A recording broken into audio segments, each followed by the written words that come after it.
Hello everyone, আসসালামু আলাইকুম। আশা রাখছি সবাই ভালো আছেন, সুস্থ আছেন। যে যেখান থেকে ভিডিওটি দেখছেন অবশ্যই কমেন্ট করবেন।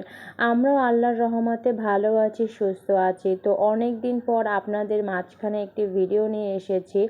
আমি তো ইনঅ্যাক্টিভ এক পার্সন, তারপরও চেষ্টা করে যাচ্ছি। আশা রাখছি সাপোর্ট করবেন, একটু হেল্প করবেন, একে অপরকে আমরা সাহায্য করি। যাই হোক, এই যে ভিডিওটা দেখছেন এখান থেকে আমি আমার বাচ্চা স্কুলে মাদ্রাসায় রেখে এসে নিজের জন্য নাস্তা তৈরি করে তারপরে নিজে একটু পড়তে বসেছিলাম। আসলে একজন মায়ের যে কেরিয়ার যুদ্ধটা সেটা আসলে এতটাও সহজ না, বেশ বেশ কঠিন।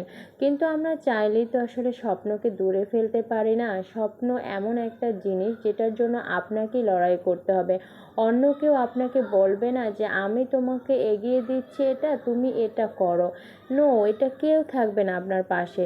কিন্তু যখন আপনার স্বপ্নটা পূরণ হয়ে যাবে তখন অবশ্যই আপনার পাশে অনেক লোকজন পাবেন। কিন্তু এই দীর্ঘ একটা সময় আপনাকে একাই লড়ে যেতে হবে। এটা আমার বাস্তব উপলব্ধি বা বাস্তব অভিজ্ঞতা বলতে পারেন। যাই হোক, এখানে আমি আমার বাচ্চাকে স্কুলে দিয়ে নিজে একটু পড়তেছিলাম। তো একটা ভয়েস চ্যাপ্টারটা আমি পড়তেছিলাম। তো অনেক দিন হলো আমি একটা কোচিংয়ে ভর্তি হয়েছি, নিজেকে ধরে রাখার জন্য একটা অনলাইন কোচিংয়ে ভর্তি হয়েছিলাম, যেহেতু অফলাইন কোচিংটা আমার পক্ষে আসলে সম্ভব না। বাচ্চা নিয়ে ওকে চারপাশ থেকে আমার ম্যানেজ করতে হয়, এবং ওর ওর বাড়ির কাজ, ওর আসলে নিয়ে আসা নিয়ে যাওয়া, ওকে প্রাইভেট কোচিং সমস্ত কিছুটাই আমাকে করতে হয়। তাই আসলে আমি চাচ্ছিলাম, আমার আসলে অফলাইন কোচিংটা সম্ভব না। তো সেজন্য আমি একটা অনলাইন কোচিংয়ে ভর্তি হয়েছি, যাতে আমি আসলে একদম দূরে সরে না যাই, জাস্ট একটু টাচে থাকে। কিন্তু আমার দুর্ভাগ্য দেখেন, আমি সেটাও কমপ্লিট করতে পারিনি। আমার বেশ অনেকটা ক্লাস বাকি পড়ে রয়েছে, বাট যতটুকু করেছি সেটাও আলহামদুলিল্লাহ।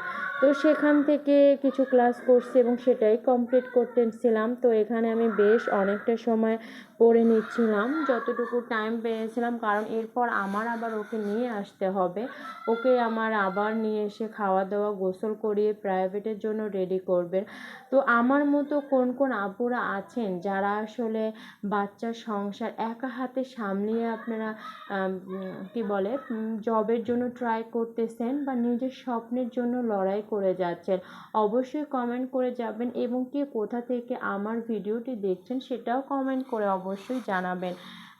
যাই হোক, পরিচয় হলে বা কথা হলে অবশ্যই ভালো লাগবে, তাই অবশ্যই কমেন্ট করে জানাবেন। তো যাই হোক, এখানে আমি অনেকটা সময় পড়তেছিলাম, ভয়েস চ্যাপ্টারটা আমি শেষ করে নিচ্ছিলাম। এখান থেকে পড়া শেষ করে আমি তারপর উঠে গিয়েছিলাম আমার সংসারের যাবতীয় কাজ করতে। আসলে একটার পর আরেকটা আমি রেস্ট নিতে পারি না, একটা কাজ করে ফার্স্ট আরেকটা কাজে আমাকে ওটাকে একদম যোগ হতে হয়, তা নাহলে আমি তো আগাতে পারি না। আর আমি একা হাতে যে একদিনে কত কাজ করি সেটা যদি আমি আপনাদের ভিডিও করতে যাই তাহলে আমার সেদিনের কাজও হবে না, প্লাস আপনারা সেই ভিডিও দেখবেনও না। তো আমি আসলে মিথ্যা বলবো না, পুরোটা শেষ করতে পারি নাই কাটা। এর মাঝখানে আমার বাচ্চা নিয়ে যেতে হয়েছে, তাকে আমার নিয়ে আসতে হয়েছে, এসে ওটা কেটে কুটে আবার আমার রান্না বসাতে হয়েছে। এভাবেই আমার দৌড়ের উপরে চলে আমার জীবন।